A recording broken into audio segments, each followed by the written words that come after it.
Good morning students, कैसे हो आप सब। तो हम पढ़ रहे हैं इलेक्ट्रोकेमिस्ट्री चैप्टर, जिसमें आज की टॉपिक है नर्स्ड इक्वेशन। ये जो इक्वेशन है ये मोस्ट इंपॉर्टेंट है for your regular examination, for your competition. ठीक है, कंपटीशन में भी बहुत आते हैं इससे न्यूमेरिकल्स, और रेगुलर एग्जाम में तो आते ही है। तो इसको स्टार्ट करने से पहले आपने अगर मेरे 2 लेक्चर्स को अटेंड नहीं किया है इलेक्ट्रोकेमिस्ट्री का, तो अभी जाकर उसको अटेंड कर लेना। मतलब इस वीडियो को देखने के बाद मैं आई बटन में इन डिस्क्रिप्शन में जो डिस्क्रिप्शन बॉक्स होता है उसमें लिंक को डाल दूंगी, आप चेकआउट जरूर कर लेना, क्योंकि उन दोनों वीडियो को देखने के बाद ही आपको आज की वीडियो फिर समझ में आएगी। चलिए स्टार्ट करते हैं most important topic nursed equation. ठीक है, तो इसको स्टार्ट करने से पहले मैं थोड़ा सा रिकैप करूंगी अपने पिछले क्लासेस में जो पढ़ाया था मैंने। ठीक है, पिछले क्लास में उसको मैं थोड़ा सा यहाँ पे रिवाइज करने वाली हूँ, ताकि आपको नर्स्ड इक्वेशन आराम से क्लियरली समझ में आ सके। चलिए स्टार्ट करते हैं। ईएमएफ ऑफ सेल के बारे में मैंने आपको पढ़ाया था पिछले क्लास में। ये होता क्या है? Electromotive force. ठीक है, ये सेल का हम निकालते हैं कैसे? लेफ्ट सेल और राइट सेल को मिलकर एक पूरा सेल बनता है।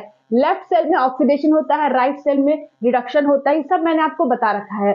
ठीक है, पूरे सेल का अगर आपको ईएमएफ निकालना होगा, पोटेंशियल निकालना होगा, तो क्या हम फॉर्मूला यूज करते हैं?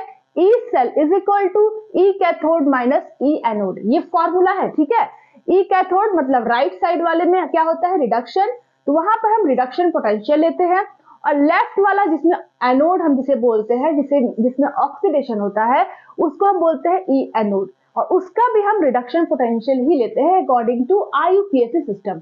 आईयूपीएसी सिस्टम ने ये कहा, आईयूपीएसी ने ये कहा कि हम यहाँ पर जो इलेक्ट्रोड पोटेंशियल को लेंगे इस फॉर्मूला में, वो दोनों ही इलेक्ट्रोड पोटेंशियल रिडक्शन पोटेंशियल होना चाहिए। मतलब यहाँ पर हम ऑक्सीडेशन पोटेंशियल की बात नहीं कर रहे हैं, हम यहाँ पर रिडक्शन पोटेंशियल की बात कर रहे हैं। तो जब आप राइट वाला जो आप पोटेंशियल निकालोगे इलेक्ट्रोड पोटेंशियल, उसका रिडक्शन पोटेंशियल रखोगे। लेफ्ट वाला जो आप इलेक्ट्रोड पोटेंशियल निकालोगे उसका आप रिडक्शन पोटेंशियल ही रखोगे, ऑक्सीडेशन पोटेंशियल नहीं रखोगे। तो यहाँ पर हम केवल रिडक्शन पोटेंशियल के बारे में ही बात करेंगे, क्योंकि आईयूपीएसी ने ऐसा कहा है। ओके, चलिए, तो ये फॉर्मूला मैंने आपको बता रखा है कि आपको सेल का ईएमएफ निकालना हो तो ये फॉर्मूला लगाएंगे, ई कैथोड माइनस ई एनोड। ठीक है, मोस्ट इंपॉर्टेंट फॉर्मूला। ओके, इससे आपके बहुत सारे न्यूमेरिकल्स एग्जाम में आते हैं। इसको मैंने डिटेल से आपको बता दिया है, इसके न्यूमेरिकल्स भी मैंने करा दिए हैं। और उसके बाद यहाँ पर ई सेल क्या है? Electrode potential at any concentration and temperature. मतलब जब हम इस सेल का ईएमएफ निकाल रहे हैं तो यहाँ पर टेम्परेचर कुछ भी हो सकता है, ठीक है, प्रेशर कुछ भी हो सकता है, और कंसंट्रेशन भी कुछ भी हो सकता है। ठीक है, मतलब यहाँ कोई फिक्स नहीं है। At any concentration and temperature पर आपने यहाँ पर सेल का ईएमएफ निकाला है। आपको कहीं जीरो नॉट नजर आ रहा है? नॉट मतलब जीरो नजर आ रहा है? आपको नहीं नजर आ रहा है, इसका मतलब यहाँ पर टेम्परेचर, प्रेशर और कंसंट्रेशन फिक्स नहीं है, यहाँ पर वेरिएबल है। ओके, तो इस केस में आपका जो सेल का ईएमएफ होगा वो ये चीज होगा, ई कैथोड माइनस ई एनोड। तो यहाँ पर इलेक्ट्रोड पोटेंशियल क्या है? इलेक्ट्रोड पोटेंशियल क्या है? पोटेंशियल डिफरेंस इलेक्ट्रोड और उसके इलेक्ट्रोलाइट के बीच में जो डेवलप होता है उसी को इलेक्ट्रोड पोटेंशियल कहते हैं। ठीक है, जो पोटेंशियल डिफरेंस क्रिएट होता है इलेक्ट्रोड और उसके इलेक्ट्रोलाइट के बीच में, उसी को हम इलेक्ट्रोड पोटेंशियल कहते हैं। ठीक है, और ये सेल का इलेक्ट्रोड पोटेंशियल क्या हो जाएगा? E cell at any cost and concentration and temperature. अच्छा, अब अगर हमने टेम्परेचर, प्रेशर और कंसंट्रेशन को फिक्स कर दिया, टेम्परेचर को हमने रखा 25 डिग्री सेल्सियस मतलब रूम टेम्परेचर, प्रेशर हमने रखा 1 एटीएम मतलब 1 एटमॉस्फेरिक प्रेशर, और कंसंट्रेशन को हमने रखा 1 मोलर कंसंट्रेशन, मतलब तीनों चीज हमारी फिक्स हो गई। तो उस केस में जो आपका E0 सेल हो जाएगा, E0 मतलब ये स्टैंडर्ड कंडीशन हो गया। मतलब स्टैंडर्ड मतलब कि यहाँ पे टेम्परेचर हमने फिक्स कर दिया 25 डिग्री सेल्सियस, और प्रेशर फिक्स कर दिया 1 एटीएम, और कंसंट्रेशन फिक्स कर दिया 1 मोलर कंसंट्रेशन। तीनों चीज हमने फिक्स कर दिया। तो उस केस में जो इलेक्ट्रोड पोटेंशियल सेल का आ रहा था उसको हम बोलेंगे स्टैंडर्ड इलेक्ट्रोड पोटेंशियल। क्या बोलेंगे? E0 सेल मतलब ई नॉट सेल को क्या बोलेंगे? स्टैंडर्ड इलेक्ट्रोड पोटेंशियल या standard reduction potential. Standard reduction potential या स्टैंडर्ड इलेक्ट्रोड पोटेंशियल कब होता है? जब टेम्परेचर, प्रेशर, कंसंट्रेशन तीनों ही आपके फिक्स होते हैं, चेंज नहीं होते हैं। ठीक है, उस केस में जो इलेक्ट्रोड पोटेंशियल सेल का आता है उसको बोलेंगे स्टैंडर्ड इलेक्ट्रोड पोटेंशियल या स्टैंडर्ड रिडक्शन पोटेंशियल। फिक्स मतलब वही प्रेशर आपका 1 एटीएम, टेम्परेचर 25 डिग्री सेल्सियस और कंसंट्रेशन 1 मोलर। तो यहाँ पर ये तीनों चीज अगर फिक्स कर दे तो उस केस में सेल का जो ईएमएफ आएगा उसको बोलेंगे ई नॉट सेल। ठीक है। इस केस में जो सेल का ईएमएफ आएगा उसको बोलेंगे ई नॉट सेल, और उस केस में हम यहाँ पे फॉर्मूला में क्या रखेंगे, E naught cathode minus E naught anode. यही फॉर्मूला को हमने इसमें कन्वर्ट किया। ये फॉर्मूला क्या था, E cell is equal to E cathode minus E anode. ये क्या है, at any concentration and temperature, किसी भी कंसंट्रेशन, किसी भी टेम्परेचर पर, किसी भी प्रेशर पर ये फॉर्मूला आप अप्लाई करेंगे। लेकिन अगर आपका टेम्परेचर फिक्स हो जाए, प्रेशर फिक्स हो जाए और कंसंट्रेशन फिक्स हो जाए तो ये वाला फॉर्मूला आप अप्लाई करेंगे। तब उस केस में जो सेल का ईएमएफ होगा उसको बोलेंगे स्टैंडर्ड इलेक्ट्रोड पोटेंशियल या स्टैंडर्ड रिडक्शन पोटेंशियल। तो उस केस में यहाँ पर ई कैथोड की जगह पे E naught cathode minus E naught anode, इस तरह से आप रखेंगे। ये सब वैल्यू एग्जाम में अगर न्यूमेरिकल आता है तो वहां पर ये सब वैल्यू दी हुई होती है, टेंशन मत लीजिए, बस दी हुई रहती है, आपको ये चीज निकालना रहता है, ठीक है। और ध्यान रखना है कि यहाँ पर जो ई कैथोड है इसकी वैल्यू हम रिडक्शन पोटेंशियल लेंगे और ई नॉट एनोड की भी वैल्यू हम रिडक्शन पोटेंशियल ही लेंगे, ठीक है। तो होगा क्या कि आपका यहाँ पर ऑक्सीडेशन पोटेंशियल दे देगा, इसका रिडक्शन पोटेंशियल दे देगा और पूछेगा कि ई नॉट सेल निकालो। तो आप कंफ्यूज हो जाओगे कि भाई इसका तो ऑक्सीडेशन पोटेंशियल दिया है, इसका रिडक्शन पोटेंशियल दिया है, तो हम कैसे निकालें। तो ऑक्सीडेशन पोटेंशियल जो दिया है उसको रिडक्शन पोटेंशियल में कन्वर्ट करो, उसके बाद इस फॉर्मूला में रखो, तब जाकर आप ई नॉट सेल को निकालो। बस यही न्यूमेरिकल आता है। मैंने अपने पिछले क्लास में काफी डिटेल से बता रखा है, सारा न्यूमेरिकल बता रखा है, ठीक है। तो बस मैं अभी रिकैप कर रही हूँ, आपको रिवाइज करवा रही हूँ। तो यहाँ तक समझ में आ गया आपको, एट एनी कंसंट्रेशन टेम्परेचर पर ये वाला और एक फिक्स टेम्परेचर प्रेशर कंसंट्रेशन पर ये वाला फॉर्मूला अप्लाई करेंगे स्टैंडर्ड पे। ई नॉट सेल क्या है पता ही आपको, चलिए इसको नोट करना तो नोट कर लो। अब हम पढ़ेंगे नर्स्ट इक्वेशन जो आज की हमारी क्लास है, ठीक है। स्टार्ट करते हैं नर्स्ट इक्वेशन। तो स्टूडेंट्स, तो ये है आपका नर्स्ट इक्वेशन, ठीक है। इसको मैंने ब्लू कलर के बॉक्स में इसको लिखा हुआ है, E is equal to E naught minus 2.303 RT upon small n capital F log 10 product का कंसंट्रेशन अपॉन रिएक्टेंट का कंसंट्रेशन। इसको मैंने बॉक्स में लिखा है, यही है आपका नर्स्ट इक्वेशन। अब आप बोलोगे कि मैम ये तो अचानक आ गया, कहाँ से प्रकट हो गया। तो इसका डेरिवेशन वगैरह एग्जाम में आता नहीं है। अगर आप कंपटीशन की तैयारी कर रहे हैं तो वहां पर इसका डेरिवेशन वगैरह से थोड़ा बहुत क्वेश्चन आते हैं, तो वो मैं आपको बाद में बताऊंगी। फिलहाल ये आपका नर्स्ट इक्वेशन है जो आपके रेगुलर एग्जाम के लिए मोस्ट इंपॉर्टेंट है, और साथ ही इससे रिलेटेड बहुत सारे न्यूमेरिकल्स भी एग्जाम में आते हैं, मैक्सिमम न्यूमेरिकल्स ही आते हैं, ठीक है। तो इसको जरा आप लोग अच्छे से नोट कर लो। ये आपका नर्स्ट इक्वेशन है, क्या है, ई सेल, ठीक है। E इज इक्वल टू, ये क्या है, ईएमएफ ऑफ सेल है, is equal to E naught, ये क्या है, स्टैंडर्ड कंडीशन में ईएमएफ है, minus 2.303 RT upon NF log 10 P upon R। ये क्या है, प्रोडक्ट का कंसंट्रेशन को हम ऐसे शो करते हैं बॉक्स में, और रिएक्टेंट के कंसंट्रेशन को हम ऐसे शो करते हैं, ठीक है। कंसंट्रेशन केमिस्ट्री में जो कंसंट्रेशन होता है उसको हम ऐसे ही बॉक्स से ही शो करते हैं, ठीक है। आगे देखिए, तो ये आपका नर्स्ट इक्वेशन हो गया। अब ये जो है P अपॉन R, ये क्या है, इसे हम बोलते हैं रिएक्शन क्वोशिएंट। ये आपने केमिकल इक्विलिब्रियम का चैप्टर अगर पढ़ा होगा आपने तो वहां पे इसका जिक्र हुआ होगा। रिएक्शन क्वोशिएंट जिसे हम कैपिटल Q बोलते हैं, इसका फॉर्मूला होता है प्रोडक्ट कंसंट्रेशन अपॉन रिएक्टेंट का कंसंट्रेशन। तो इसके जगह पर, इस पूरे के जगह पर आप Q को भी लिख सकते हो। अगर Q को लिखना नहीं चाहते हो तो आप इसी को लिखो, वैसे भी Q की जरूरत नहीं है, यहाँ पर सबसे ज्यादा जरूरत इन्हीं की है, P अपॉन R की ही है। लेकिन अगर एग्जाम में आपका reaction quotient is equal to something दे दिया तो आप इस पूरे के जगह पर Q की वैल्यू को पुट कर देंगे। इज दैट क्लियर, ठीक है। P क्या है, प्रोडक्ट का कंसंट्रेशन, R क्या है, रिएक्टेंट का कंसंट्रेशन। इतना समझ में आ गया। अब देखिए, अब यहाँ पर 2.303 क्या है, ये तो कांस्टेंट नंबर है। R क्या है आपका, ठीक है, R है आपका गैस कांस्टेंट, जिसकी वैल्यू होती है 8.314 जूल पर मोल केल्विन। ये भी फिक्स्ड है गैस कांस्टेंट, ठीक है, कांस्टेंट है ये भी। आगे T क्या है आपका, टेम्परेचर इन केल्विन, ये भी आपका फिक्स रहेगा। एग्जाम में न्यूमेरिकल्स आएंगे तो टेम्परेचर वहां पे fix 25 degree Celsius room temperature वगैरह दिया रहेगा, तो वो फिक्स रहेगा, ठीक है, टेम्परेचर इन केल्विन। आगे स्मॉल n क्या है आपका, नंबर ऑफ इलेक्ट्रॉन्स लॉस्ट और गेन और ट्रांसफर। अब ये जो स्मॉल n है यही मोस्ट इंपॉर्टेंट है। स्मॉल n जो होगा यही आपका हर क्वेश्चन के लिए, हर न्यूमेरिकल्स के लिए चेंज होता रहेगा, ये फिक्स नहीं है। स्मॉल n जो आपका फिक्स नहीं है, ये चेंज होता रहेगा, ठीक है, ये कांस्टेंट नहीं है। n क्या है, n है नंबर ऑफ इलेक्ट्रॉन। तो जब ऑक्सीडेशन रिएक्शन आप लिखोगे, ऑक्सीडेशन रिएक्शन लिखोगे किसका, एनोड वाले साइड का, लेफ्ट वाले हाफ सेल का, या आप राइट वाले हाफ सेल का लिखोगे जिसमें रिडक्शन हो रहा है, तो आप फिर कंक्लूजन निकालोगे उसका। तो जितने नंबर ऑफ इलेक्ट्रॉन्स आपको नजर आएंगे वो नंबर ऑफ इलेक्ट्रॉन्स को आप यहाँ पर पुट करोगे। अभी न्यूमेरिकल्स आएगा ना, सारा पानी की तरह क्लियर हो जाएगा, न्यूमेरिकल्स कराऊंगी तो सब क्लियर हो जाएगा। फिलहाल आप समझिए इस बात को कि एन क्या है, एन है नंबर ऑफ इलेक्ट्रॉन। अगर रिडक्शन हो रहा है तो वहां पे इलेक्ट्रॉन्स गेन होगा तो वो लिखेंगे आप, अगर ऑक्सीडेशन हो रहा है तो इलेक्ट्रॉन लॉस होगा तो वो आप नंबर लिखेंगे, अगर रिडॉक्स रिएक्शन हो रहा है तो वहां पर जितने ट्रांसफर हो रहे हैं इलेक्ट्रॉन वो उसकी संख्या आप यहाँ पर लिखोगे। तो एन क्या है, ओवरऑल नंबर ऑफ इलेक्ट्रॉन्स है। ठीक है, अभी न्यूमेरिकल्स आएगा तो आपको क्लियर हो जाएगा कि एन हम कैसे फाइंड करते हैं।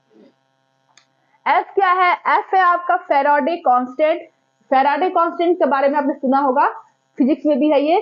फेराडे कांस्टेंट क्या होता है, charge on 1 mole of electron. 1 mole electron में कितने चार्ज होते हैं उसी को हम फेराडे कांस्टेंट कहते हैं, ये फिक्स होता है। ठीक है, 1 मोल ऑफ इलेक्ट्रॉन में 96,500 कूलम चार्ज होते हैं। कितने होते हैं, 96,500 कूलम चार्ज होते हैं 1 मोल ऑफ इलेक्ट्रॉन में, इसी को हम फेराडे कांस्टेंट कहते हैं, ये फिक्स वैल्यू है। ओके, अच्छा अब क्या है, ये सब मैंने बता ही दिया आपको। ई नॉट क्या है, यहाँ पे ई नॉट है स्टैंडर्ड ईएमएफ और स्टैंडर्ड इलेक्ट्रोड पोटेंशियल।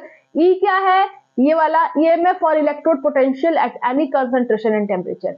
ये फिक्स नहीं है आपका, ये क्या है, एट एनी कंसंट्रेशन टेम्परेचर पर इलेक्ट्रोड पोटेंशियल है सेल का। ये क्या है, ईएमएफ है या इलेक्ट्रोड पोटेंशियल है at any concentration and temperature cell का। ई नॉट क्या है, ये फिक्स वैल्यू है। ये क्या है, ये फिक्स वैल्यू एग्जाम में ये दिया रहेगा। ई नॉट क्या है, स्टैंडर्ड ईएमएफ और स्टैंडर्ड इलेक्ट्रोड पोटेंशियल सेल का, ये फिक्स वैल्यू है। ठीक है, यहाँ पर आपका कंसंट्रेशन आयन का 1m, पार्शियल प्रेशर गैस के फॉर्म में है तो वहां पर 180 m, टी टेम्परेचर सब कुछ फिक्स है 298 केल्विन मतलब 25 डिग्री सेल्सियस, तो ये फिक्स वैल्यू है। ठीक है, तो अब आप जल्दी से इसको नोट कर लीजिए। अब यहाँ पर जरा ध्यान देखो, यहाँ पर 2.303 भी फिक्स वैल्यू है, आर जो है गैस कांस्टेंट है ये भी फिक्स है, टेम्परेचर ये भी फिक्स है, एफ फैराडे कांस्टेंट ये भी फिक्स है। फिर वेरिएबल क्या है आपका, वेरिएबल हो सकता है एन। ठीक है, दूसरा कंसंट्रेशन वगैरह जो प्रोडक्ट और रिएक्टेंट का है वो भी चेंज हो सकता है। ठीक है, ये आपका फिक्स है, ये सब फिक्स है। तो हम क्या करेंगे, इस नर्स्ट इक्वेशन को हम छोटे फॉर्म में कन्वर्ट कर देंगे। ये काफी बड़ा फॉर्म लग रहा है ना, काफी बड़ा लग रहा है, इतने सारे वैल्यूज आपको याद रखने पड़ेंगे, ये याद रखना पड़ेगा आपको, ये याद रखना पड़ेगा। इससे अच्छा हम क्या करें, इस पूरे फार्मूला को हम समराइज कर दे, छोटा कर दे, ताकि हमें याद करने में भी आसानी रहे, क्योंकि सब कुछ तो कांस्टेंट है यहाँ पे। ठीक है, तो ये जो तीन वैल्यू आप देख रहे हैं आर टी और एफ, इन तीनों को, और 2.303 ये भी फिक्स है, तो ये चारों ये और ये चारों को अगर हम समराइज कर दे, छोटा कर दे, तो ये नर्स्ट इक्वेशन कुछ अलग फॉर्म में कन्वर्ट हो जाएगा, जो मैं आपको नेक्स्ट बताऊंगी। जल्दी से इसको नोट कर लो स्टूडेंट्स। आप देख सकते हो कि ये जो नर्स्ट इक्वेशन है, यहाँ पर आर कांस्टेंट है, टी कांस्टेंट है, एफ कांस्टेंट है और 2.303 भी कांस्टेंट नंबर है। तो हम इन चारों को हमने क्या किया, गुणा भाग करके, ठीक है, हमने इसको समराइज कर दिया और एक ये वाला इक्वेशन हमने प्रोड्यूस किया। ठीक है, कैसे, देखो E is equal to E naught minus, इस पूरे को हमने सॉल्व कर दिया, कितने को, इस पूरे को हमने सॉल्व किया, गुणा भाग करके सॉल्व कर लिया, तो हमारी जो वैल्यू है वो आई 0.059। इस पूरे को अगर हम सॉल्व करेंगे, गैस कांस्टेंट की वैल्यू रखिए 8 पॉइंट समथिंग, टी की वैल्यू रखिए टेम्परेचर की 25 डिग्री सेल्सियस, एफ की रखिए 96,500, 2.303 रखिए और गुणा भाग कीजिए और आपकी जो वैल्यू आएगी वो होगी 0.059।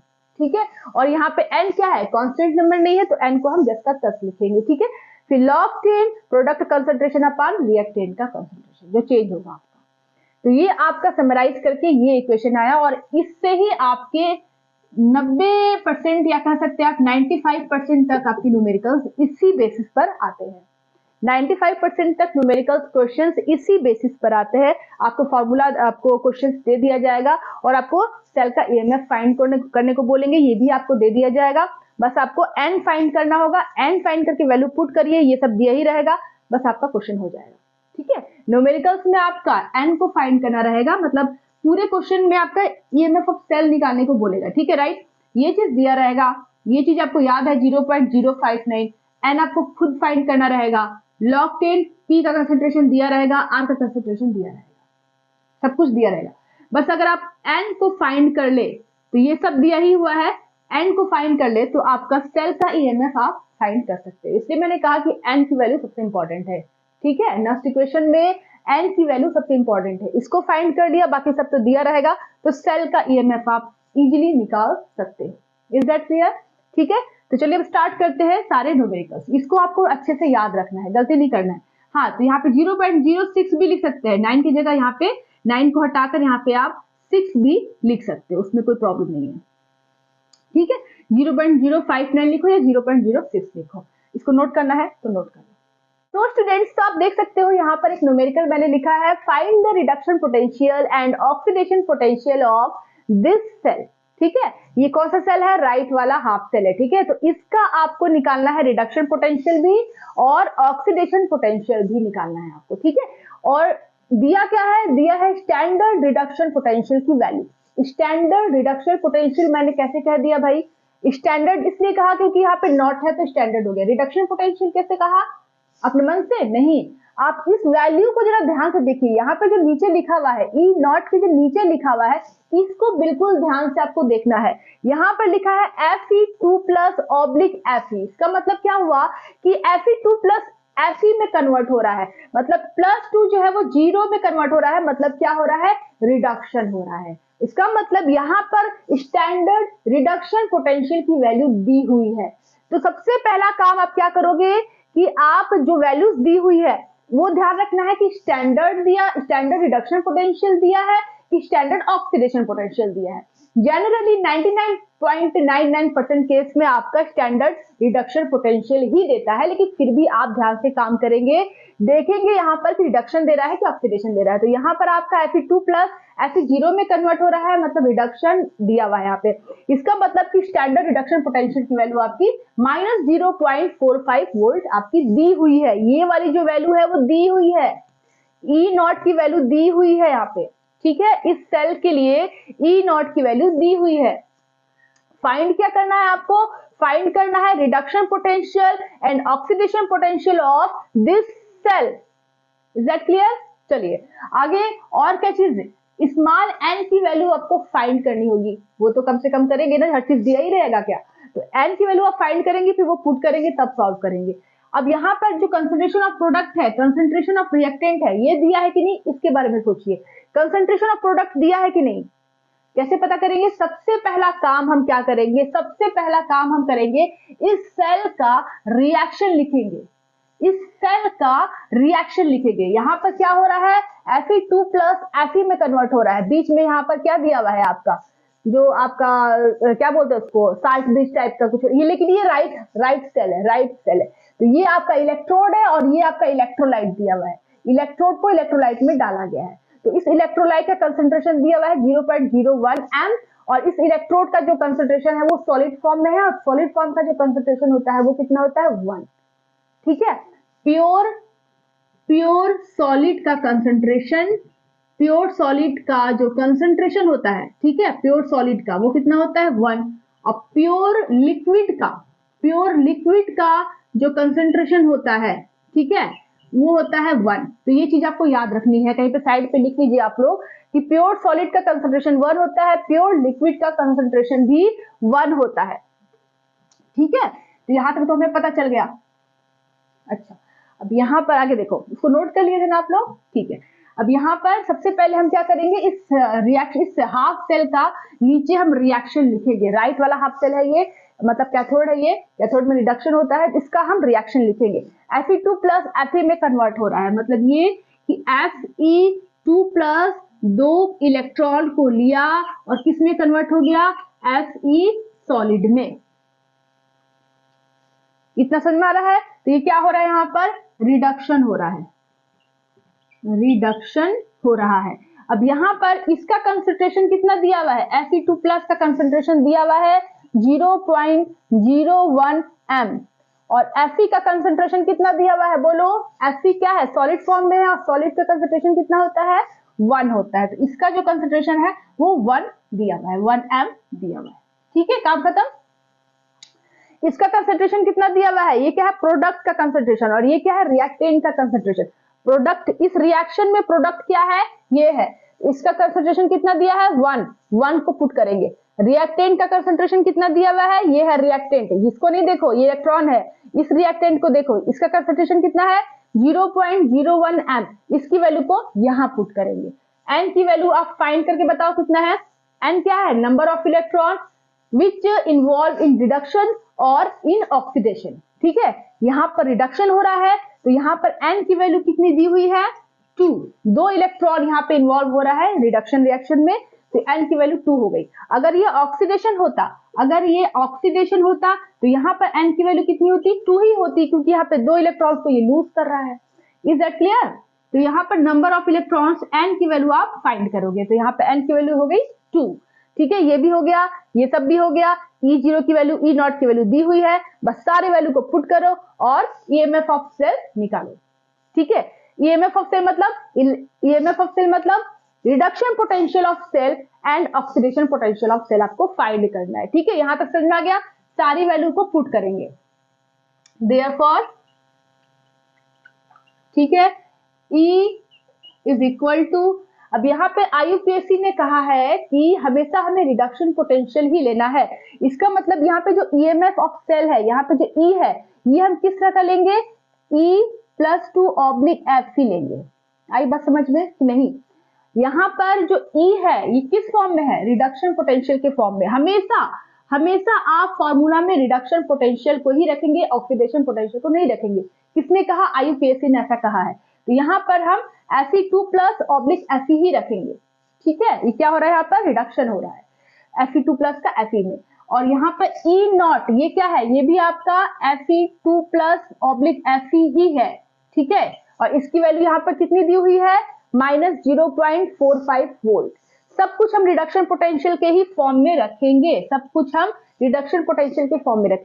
तो यहाँ पर आपका स्टैंडर्ड रिडक्शन पोटेंशियल कितना दिया हुआ है -0.45, तो यहाँ पर हम पुट कर देंगे, तो ये हो जाएगा -0.45 वोल्ट। आगे क्या है, माइनस साइन लगाइए, -0.059, n की वैल्यू कितनी फाइंड की आपने 2 फाइंड की। ठीक है, फिर log 10 और कंसंट्रेशन ऑफ P कितना है, प्रोडक्ट का कंसंट्रेशन कितना था 1 था, बाई रिएक्टेंट का कंसंट्रेशन कितना है, यहाँ पर 0.01 m है।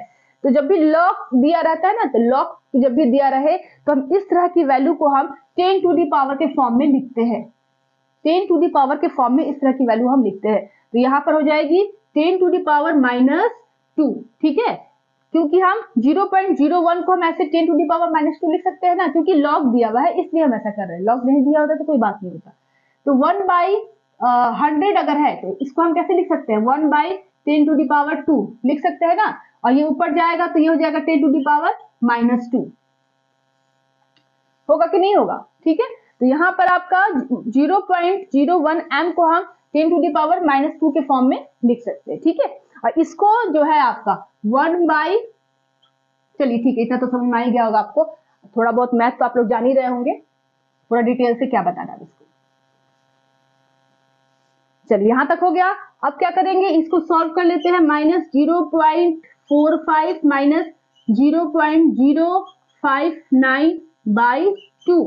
ठीक है, और ये हो जाएगा log 10 और 1, यहाँ पे कोई मतलब नहीं है 1 से, 10 टू दी पावर -2 ऊपर जाएगा तो क्या हो जाएगा 10 टू दी पावर 2 होगा। और ये फार्मूला आपने पढ़ा होगा, लॉग के बहुत सारे फार्मूलाज हैं जो आपको याद रखने हैं। ठीक है, और यहाँ पे 10, तो इस चीज को हम ऐसे भी लिख सकते हैं ना, x log 10 ऐसे लिख सकते हैं।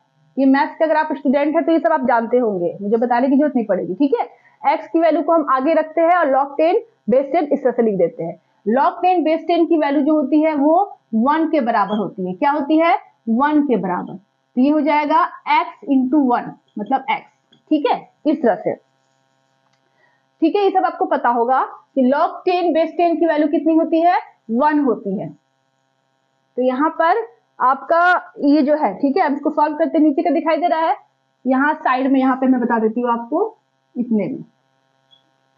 तो ये हो जाएगा is equal to minus 0.45 minus यहाँ पे हो जाएगा 0.059 बाई 2 और यहाँ पर आपका log 10 बेस 10 और 2 जो है यहाँ पर पावर के फॉर्म में जो दिया हुआ है 10 टू द पावर 2, ये 2 सामने की तरफ आ जाएगा तो ये हो जाएगा इंटू 2 और log 10 बेस 10 की वैल्यू 1 होती है। इस पूरे की जो वैल्यू है ये 1 होती है। ठीक है, अभी मैंने फॉर्मूला भी आपको लिखकर दिखाया था, log 10 base 10 is equal to 1, तो यहाँ पे 1 को रखेंगे, 2 जो है वो सामने की तरफ आ जाएगा तो इंटू 2, तो ये हो जाएगा log 10 बेस 10 1 और 2 आगे आगे तो 2 इंटू 1 मतलब 2, तो ये हो जाएगा 2। आई बात समझ में कि नहीं, तो और डिटेल से बताऊं आपको। ठीक है, तो यहाँ से कैंसिल हो जाएगा 2 से 2, तो कितनी वैल्यू आ जाएगी, आप दोनों को जोड़ दीजिए माइनस, अब यहाँ पर 3 दिया हुआ है पॉइंट के बाद, यहाँ पे 0.45 है, यहाँ पे 0.059 है, तो यहाँ पर हम 6 कर देंगे। ओके,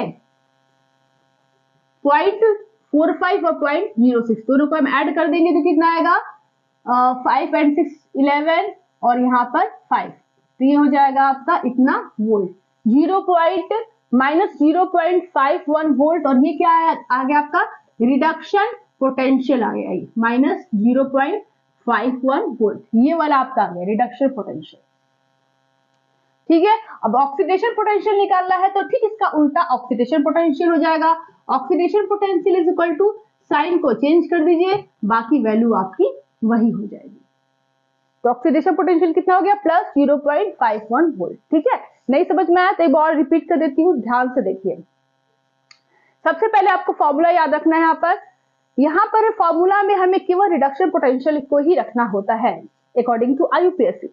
तो ई जो है यहाँ पर रिडक्शन पोटेंशियल आपको फाइंड करनी है, देखो रिडक्शन पोटेंशियल फाइंड करनी है, ये फाइंड हो जाएगी तो ऑक्सीडेशन पोटेंशियल भी आपका ऑलरेडी फाइंड हो जाएगा। ठीक है, इजिली फाइंड हो जाएगा। E not Fe2 plus Fe की वैल्यू आपकी यहाँ पे दी हुई है, पुट कर देंगे 0.059 अपॉन n, n की वैल्यू हमें इस जो हाफ सेल दिया है इसका रिएक्शन लिखेंगे तो n की वैल्यू हमें मिल जाएगी, product concentration upon reactant concentration. तो सबसे पहला काम करेंगे रिएक्शन को लिखेंगे, रिएक्शन हमने लिखा तो देखा कि रिडक्शन रिएक्शन है, Fe2 प्लस 2 इलेक्ट्रॉन को लेकर Fe में कन्वर्ट हो रहा है, तो यहाँ पर n की वैल्यू कितनी हो जाएगी 2, इसका कंसंट्रेशन कितना दिया है 0.01 m, इसका कंसंट्रेशन कितना होगा 1, सॉलिड का कंसंट्रेशन हमेशा 1 होता है।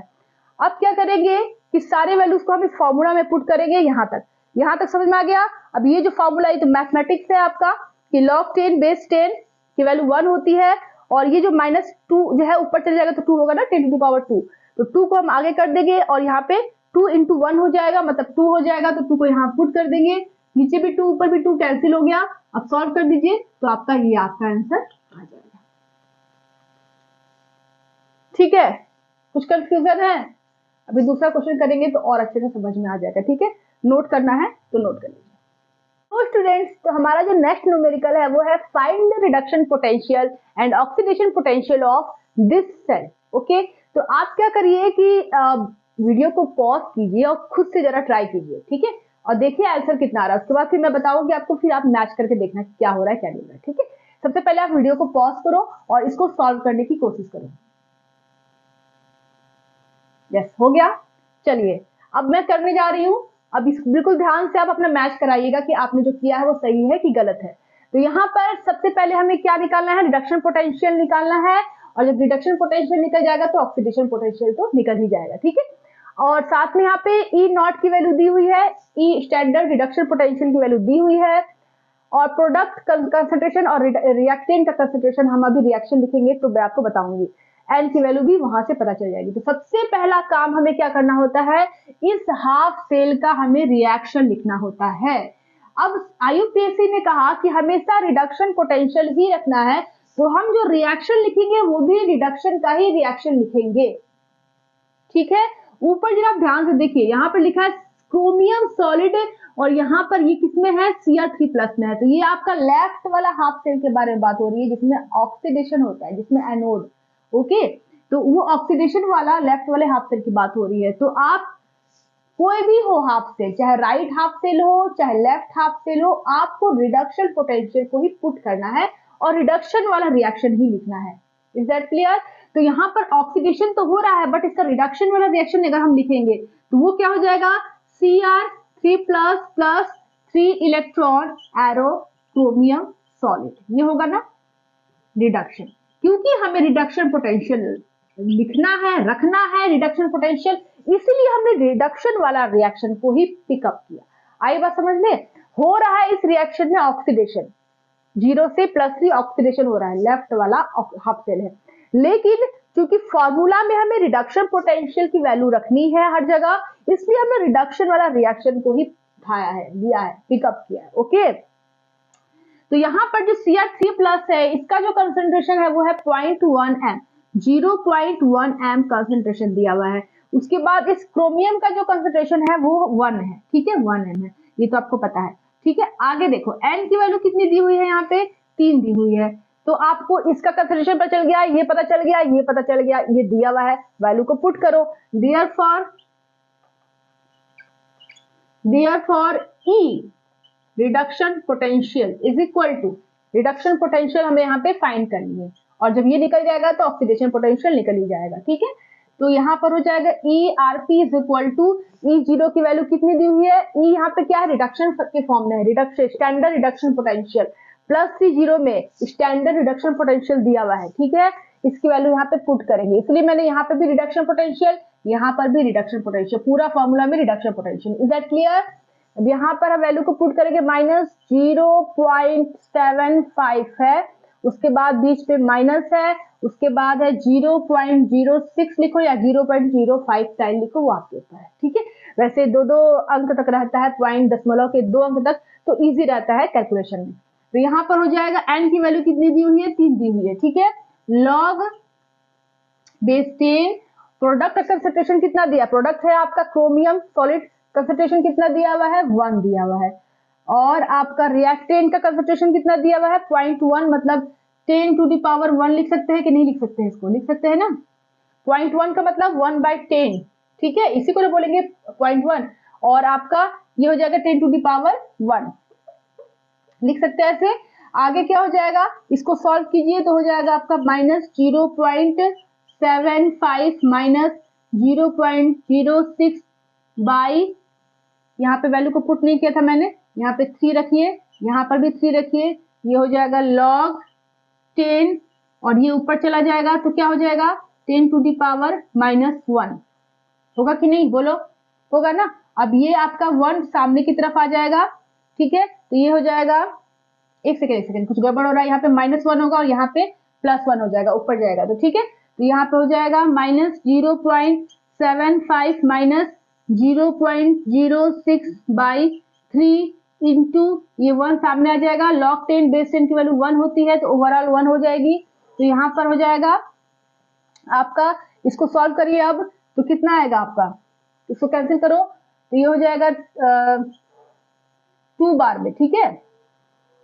इसको सॉल्व करेंगे तो आएगा -0.75 -0.02 बाई आपका हो जाएगा 7, और ये 7 -0.77 वोल्ट, ये आपका आएगा रिडक्शन पोटेंशियल, ठीक है। और ऑक्सीडेशन पोटेंशियल क्या हो जाएगा, ऑक्सीडेशन पोटेंशियल हो जाएगा +0.77 वोल्ट। कैलकुलेशन एकदम सही आप लोग कर लीजिएगा, ठीक है, ठीक है। यहाँ पे 2 से कैंसिल होगा ना, 0.02 से कैंसिल हो जाएगा, और यहाँ पर माइनस है ही ऑलरेडी, तो यहाँ पर हो जाएगा आपका, सॉल्व करेंगे तो आएगा रिडक्शन पोटेंशियल -0.77 वोल्ट और ऑक्सीडेशन पोटेंशियल +0.77 वोल्ट, ठीक है। अच्छे से कैलकुलेशन कर लेना। तो ये हो गया आपका इसका आंसर, रिडक्शन पोटेंशियल इतना आया माइनस में,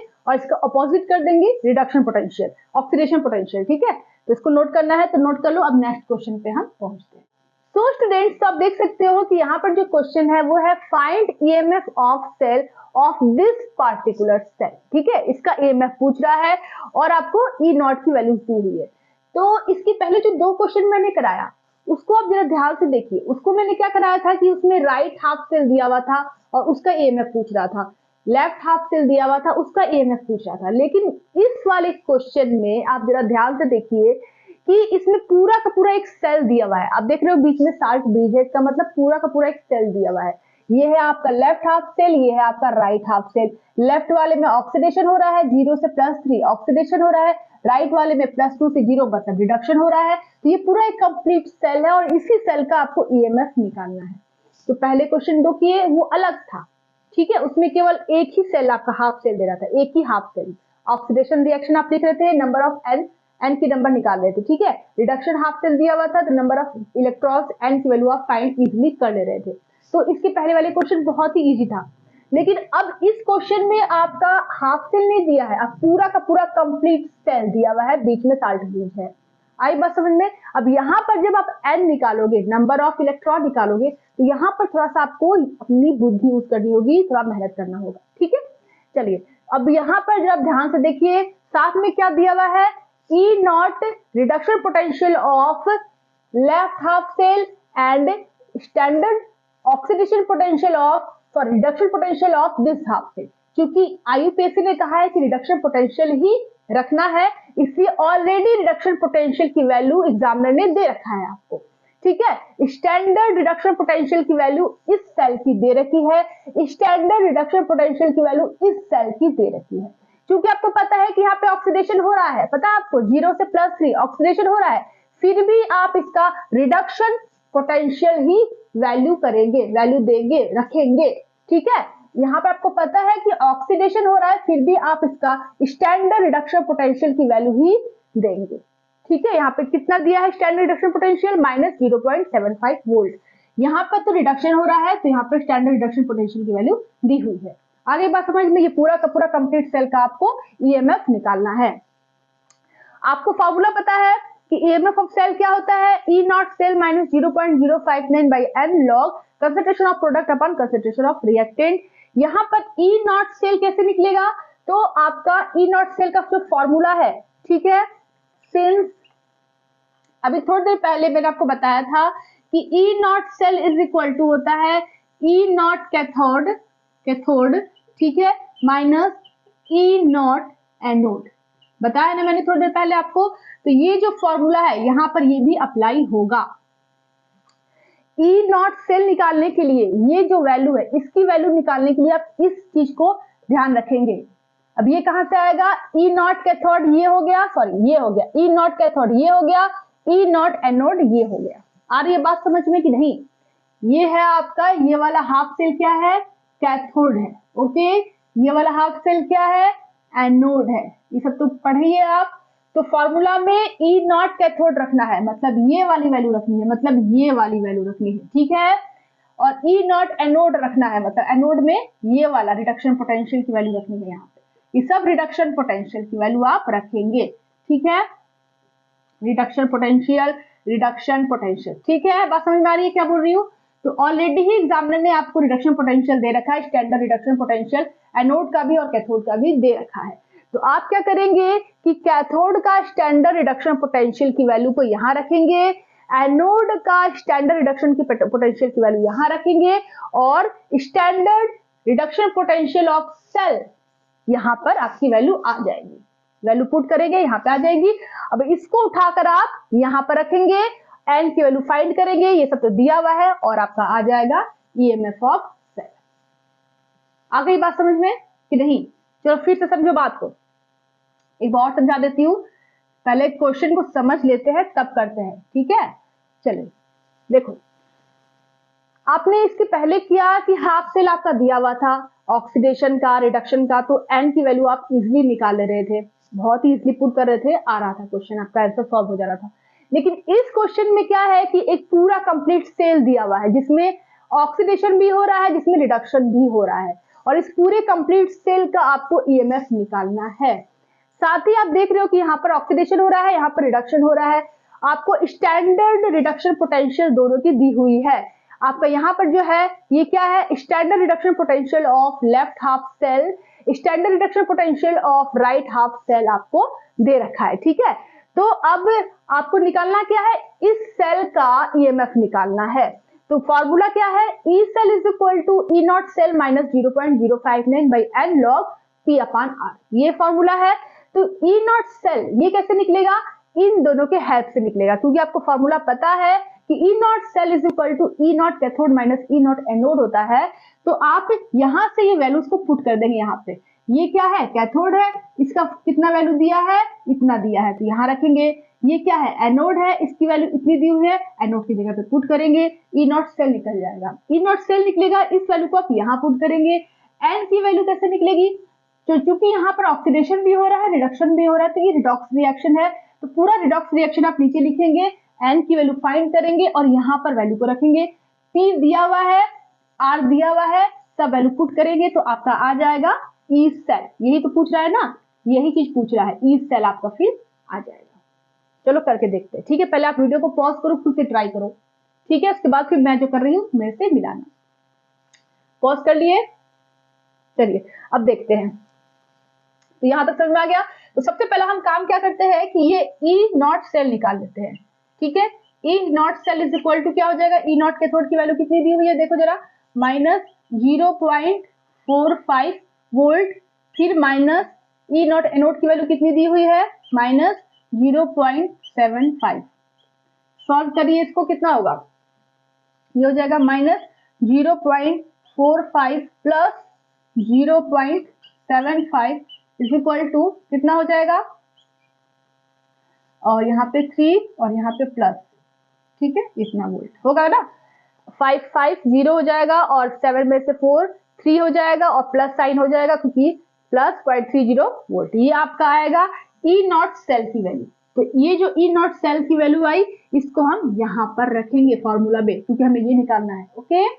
अब यहाँ पर एन की वैल्यू फाइंड करो। एन की वैल्यू कैसे निकलेगी, सबसे पहले हम रिडॉक्स रिएक्शन को लिखेंगे। तो यहाँ पर आपका जो रिएक्शन हो रहा है उसको जरा ध्यान से देखिए। सबसे पहले ऑक्सीडेशन जो हो रहा है वो क्या हो रहा है, Cr जो हो रहा है वो कन्वर्ट हो रहा है Cr3+ पे और 3 इलेक्ट्रॉन को निकाल रहा है। इसमें क्या हो रहा है, राइट वाले में, इसमें हो रहा है आपका Fe2+, 2 इलेक्ट्रॉन को लिया और किसमें कन्वर्ट हो गया, Fe में कन्वर्ट हो गया। ये हो रहा है, यहाँ पर क्या हो रहा है, ऑक्सीडेशन, यहाँ पे क्या हो रहा है, रिडक्शन। इज दैट क्लियर, समझ आ रही है बात। चलिए, तो अब क्या करना है कि हमें इलेक्ट्रॉन्स देखने हैं। यहाँ पे 3 है, यहाँ पे 2 है, तो कैसे होगा, एन की वैल्यू कैसे निकलेगी, निकलेगी ये कि हम इन दोनों रिएक्शन को अगर जोड़ दे तो हमें एक रिडॉक्स रिएक्शन मिल जाएगा ना। 11th पे सब आपने पढ़ा है रिडॉक्स रिएक्शन क्या होता है। तो हम इन दोनों रिएक्शन को अगर जोड़ दे तो हमें एक रिडॉक्स रिएक्शन मिल जाएगा। तो यहाँ पर हम क्या करेंगे, जोड़ने के लिए हमें इलेक्ट्रॉन को कैंसिल आउट करना होगा। तो हम इस वाले रिएक्शन में 2 से और इस वाले रिएक्शन में 3 से अगर मल्टीप्लाई कर दे तो हमारे इलेक्ट्रॉन्स कैंसिल आउट हो जाएंगे। कैसे, देखो यहाँ पर आपका 2 से मल्टीप्लाई करेंगे तो 2Cr हो जाएगा और यहाँ पर हम 3 से मल्टीप्लाई करेंगे तो +3 जोड़ रहे हैं, ऐड कर रहे हैं, ठीक है, फिर 2+ हो जाएगा और +6 इलेक्ट्रॉन हो जाएगा। होगा कि नहीं, बोलो, मल्टीप्लाई करो 3 को 2 से। अब यहाँ पर हो गया आपका इस वाले साइड में, एरो के इस साइड में सब मैंने जोड़ दिया, ये जोड़ दिया, ये सब जोड़ दिया और मल्टीप्लाई के साथ जोड़ा। 2 को इससे मल्टीप्लाई किया, ये हो गया, 3 को इससे मल्टीप्लाई किया, ये हो गया, 3 को इससे मल्टीप्लाई किया तो ये हो गया। आगे बात समझ में। अब एरो के इस साइड 2 को इससे मल्टीप्लाई करो तो 2Cr3+ प्लस 2 को इससे करो तो 6 इलेक्ट्रॉन प्लस 3 को इससे करो तो 3 Fe। इलेक्ट्रॉन कैंसिल आउट हो गए आपके, हो गए कि नहीं, बोलो। अब यहाँ पे क्या बचा आपका, 2Cr plus 3Fe, 2 plus arrow 2Cr3 plus 3Fe बच्चा। एन की वैल्यू कितनी आई, हमें तो एन की वैल्यू निकालनी थी ना, तो एन की वैल्यू आ रही है आपकी 6। एन की वैल्यू कितनी आई यहाँ पर, since n is equal to 6, n की वैल्यू यहाँ पर 6 आ गई, ये निकल गया, ये आपने फाइंड कर लिया 6। अब यहाँ पर जो P और R है इसको भी जरा ध्यान से आपको देखना है, ठीक है। कंसंट्रेशन जो है यहाँ पर, अब जो रिएक्शन आपने लिखा है ये रिएक्शन हो गया ना, ये पूरा रिएक्शन हो गया। अब प्रोडक्ट आपका ये हो गया, मतलब जो P है, जो P प्रोडक्ट है, ये पूरा का पूरा प्रोडक्ट है आपका, ठीक है। क्रोमियम आयरन, इलेक्ट्रॉन नहीं देखेंगे, केवल हम आयंस को देखेंगे और मेटल को देखेंगे। तो ये पूरा प्रोडक्ट हो गया, ये पूरा रिएक्टेंट हो गया, हुआ कि नहीं। तो इसको हम कैसे अब लिखेंगे, जरा ध्यान से देखो, नीचे दिखाई दे रहा है आपको, इसको हम लिखेंगे P/R। कैसे लिखेंगे जरा बताओ, इसको लिखेंगे क्रोमियम Cr3+ का कंसंट्रेशन, और इसके बाहर यहाँ पे 2 लिखा हुआ है ना, तो इसको हम पावर के फॉर्म में लिखेंगे, इनटू आयरन का कंसंट्रेशन, इसका जो 3 आगे लिखा हुआ है इसको पावर के फॉर्म में लिखेंगे, अपान यहाँ पे जो रिएक्टेंट है, रिएक्टेंट क्या है, क्रोमियम है, इसका आगे 2 लिखा हुआ है तो इसको पावर के फॉर्म में लिखेंगे, इनटू आयरन है यहाँ पे आयरन 2+, ठीक है, इसका कंसंट्रेशन, इसके बाहर 3 लिखा हुआ है तो यहाँ पर 3 को लिखेंगे, ठीक है, ये हो गया। अब इस सब की वैल्यू दी हुई है आपकी, ये P हो गया प्रोडक्ट का कंसंट्रेशन, ये हो गया रिएक्टेंट का कंसंट्रेशन, सब वैल्यू दिया हुआ है। Cr3+ का कंसंट्रेशन कितना दिया हुआ है 0.1, यहाँ पे 0.1 रखेंगे, उसका पावर 2 करेंगे। आयरन का कंसंट्रेशन कितना दिया हुआ है, आयरन का तो 1 होगा तो 1 का 3 हो जाएगा। क्रोमियम का भी, क्रोमियम है सॉलिड है तो इसका स्क्वायर हो जाएगा, 1 का स्क्वायर। Fe2+ का कंसंट्रेशन कितना दिया हुआ है 0.01, यहाँ पे रखेंगे और 3 का कर देंगे, ठीक है, सारी वैल्यूज को यहाँ पुट करेंगे और जो आएगा वो हो जाएगा P/R, और उस P/R को हम यहाँ रखेंगे, उसका लॉग निकालेंगे, फिर सॉल्व करेंगे तो हो जाएगा, ठीक है, यहाँ तक बात समझ में आ रही है।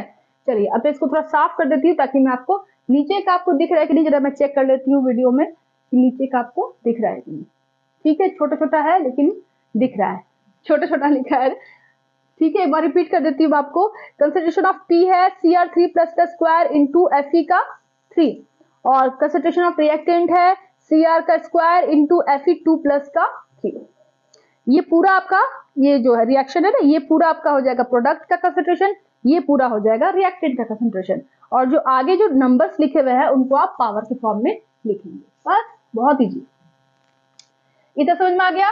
तो अब इसको जरा मैं साफ कर देती हूँ ताकि, हाँ, यहाँ पर आपको ये जो वैल्यू है 0.30 वोल्ट, ये चीज आपको याद रखनी है, 0.30 वोल्ट, 0.30 वोल्ट आपने निकाला है, 0.30 वोल्ट आपने इसको निकाल के रखा है, और साथ में आपने क्या निकाला है, n की वैल्यू आपने निकाली है 6, ठीक है, और आपकी P/R आपको मिल चुका है,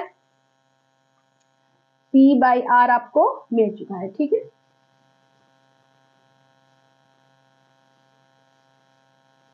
यहाँ पे देखो अब, हाँ, तो यहाँ पर अब हम वैल्यूज को पुट करते हैं और फिर देखते हैं सॉल्व करके क्या हो रहा है।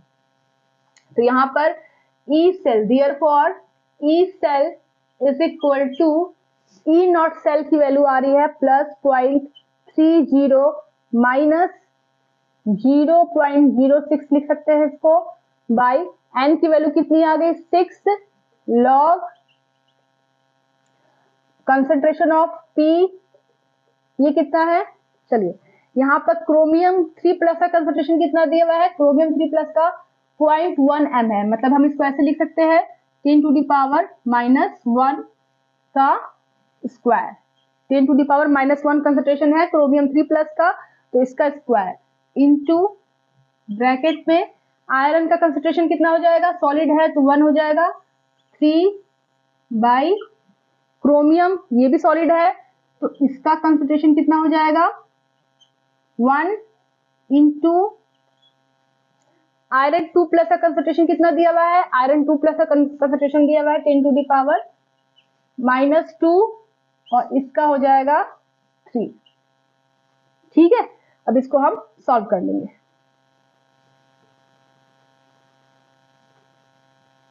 ठीक है। अब यहां से हो जाएगा E cell is equal to +0.30 minus 0.01, इसको सॉल्व करेंगे या तो इसको बाद में सॉल्व करेंगे, 0.06/6, और ये हो जाएगा लॉग, ये कितना हो जाएगा 10⁻⁻2, ये तो ये आएगा 1 का क्यूब कितना होगा 1 ही होगा, और यहाँ पर 10⁻⁻1 का स्क्वायर हो जाएगा 10⁻⁻2, और यहाँ पर 1 का स्क्वायर 1 इंटू 10⁻⁻2 का क्यूब करेंगे तो 10⁻⁻6, और ये हो जाएगा E cell is equal to +0.30 minus 6 को से डिवाइड करेंगे तो आएगा 0.01 लॉग और ये हो जाएगा 10 टू द पावर -2 और ये हो जाएगा 10 टू द पावर 6। ठीक है, तो यहाँ से हो जाएगा प्लस 0.30 माइनस 0.01 लॉग, और इसको सॉल्व करेंगे तो ये हो जाएगा 10 टू द पावर 4। अब यहाँ से ये हो जाएगा E cell is equal to plus 0.30 minus 0.01 और ये हो जाएगा इंटू 4 और log 10 to the power 10 log 10 base 10 की वैल्यू कितनी होगी 1, तो लॉग 10 बेस 10 की वैल्यू 1 हो जाएगी, तो 1 इंटू 4 मतलब 4, इसको हम यहाँ से हटा देंगे। ठीक है, ये हो जाएगा प्लस 0.30 माइनस 0.04, ये हो जाएगा प्लस 6 होगा और यहाँ 2 होगा, ये हो जाएगा इतना वोल्ट प्लस 0.26 वोल्ट। तो इस सेल का जो ईएमएफ है वो कितना हो गया 0.26 वोल्ट। ठीक है, ये आपका आंसर आ गया। ठीक है, सबसे पहले क्या करेंगे ई नॉट सेल निकालेंगे इस फॉर्मूला से और यहाँ पर वैल्यू को पुट करेंगे। एन निकालने के लिए हम इस रिएक्शन को लिखेंगे, रिडॉक्स रिएक्शन को, तो वहां से हम एन की वैल्यू निकाल लेंगे और उसके बाद पी अपान आर का कंसिडरेशन भी हम वहां से निकाल लेंगे। उसके बाद सारे वैल्यूज को पुट करेंगे तो आएगा आपका प्लस 0.26 वोल्ट। ठीक है, इसको नोट करिए। सो स्टूडेंट्स, तो आपके बुक में और भी सारे न्यूमेरिकल्स दिए हुए हैं, तो आप उसे कीजिए, नहीं समझ में आता है तो कमेंट करके आप मुझसे पूछ सकते हैं, मैं इसको दोबारा आपको बता दूंगी। ठीक है, तो मिलते हैं नेक्स्ट वीडियो में, अभी के लिए टेक केयर, बाय बाय।